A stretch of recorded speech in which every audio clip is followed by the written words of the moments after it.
What's up mga tropa, at nandito na naman at nagbabalik. So kung napapansin niyo mga tropa, nandito na naman tayo sa bahay at meron na naman tayong panibagong hub edit mga tropa. So ito yung i-edit natin, Origin 8. So sa napansin ko dyan, nireview ko siya sa Google, chinik ko siya. Nakalagay doon is 9 fouls din. So hindi natin alam kung anong itsura ba ang pagkaka 9 fouls nito. Bago natin simulan i-edit yung hub na ito, make sure mo muna na hit mo na yung subscribe button at click mo na rin yung ring bell para updated ka sa mga paparating nating mga video. So yun na nga mga tropa, simulan na natin mag-edit dahil nga medyo excited ako rito dahil napakaangas nung Origin 8. Sabi nga kasi nung may-aris 9 fouls daw.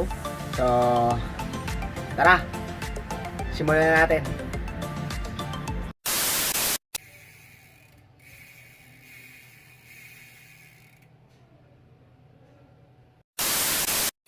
So ito na nga mga tropa yung Origin 8 na 9 fouls daw. So nakalasin natin mga tropa. So yan, nakalas ko na nga siya. And then ito, kung napapansin nyo, ayun yung pinaka free hub nya. At yung yon, parehang-pareha nga siya mga tropa, no? Parehang-pareha siya sa weapon sniper. Napakahangas. So lalakas din to mga tropa. Yan. Tara, subukan na natin palitan yung spring at mapalakas na ito. Sa mga galit na galit dyan, pasensya na kayo. Bahala kayo sa buhay nyo.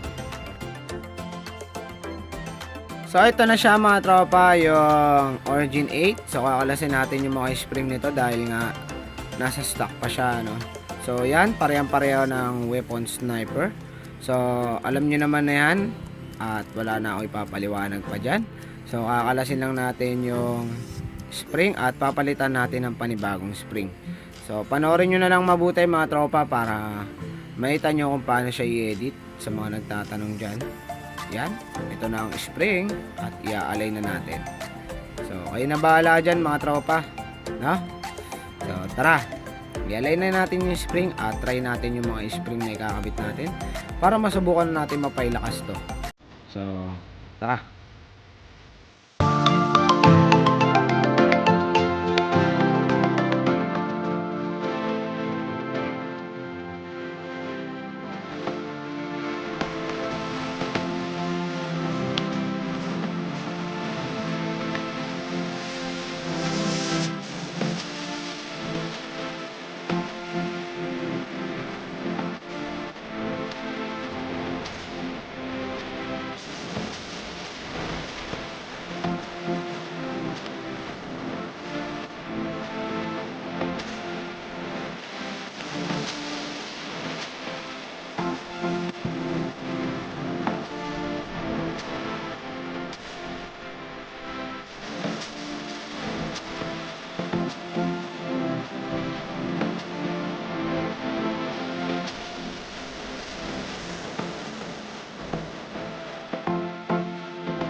boss.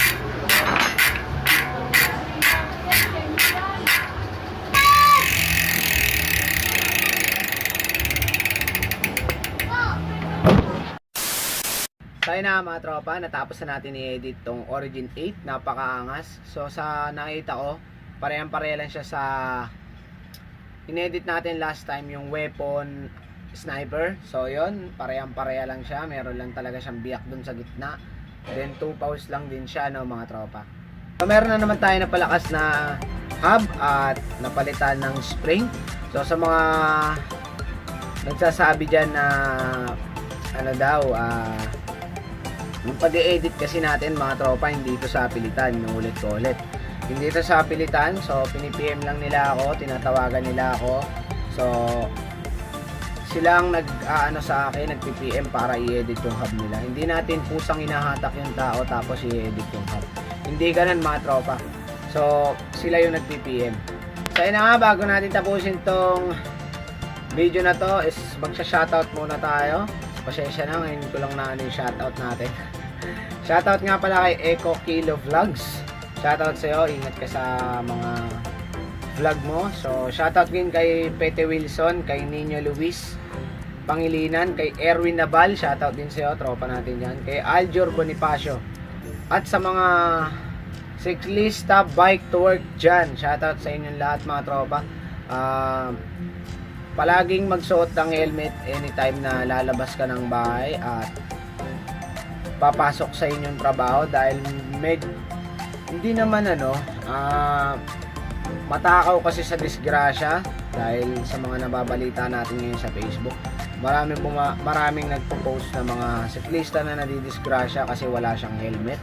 So magsuot din kayo ng safety natin para hindi tayo madisgrasya, pero mag-ingat pa rin kayo sa kalsada mga tropa, lalo na sa mga masisikip na daan at sa mga traffic. Huwag subukang pumasok sa mga masisikip na sasakyan para hindi tayo maipit mga tropa. So yun lang mga tropa. Thank you very much sa mga tropa natin patuloy sumusubaybay at sumusuporta sa ating channel.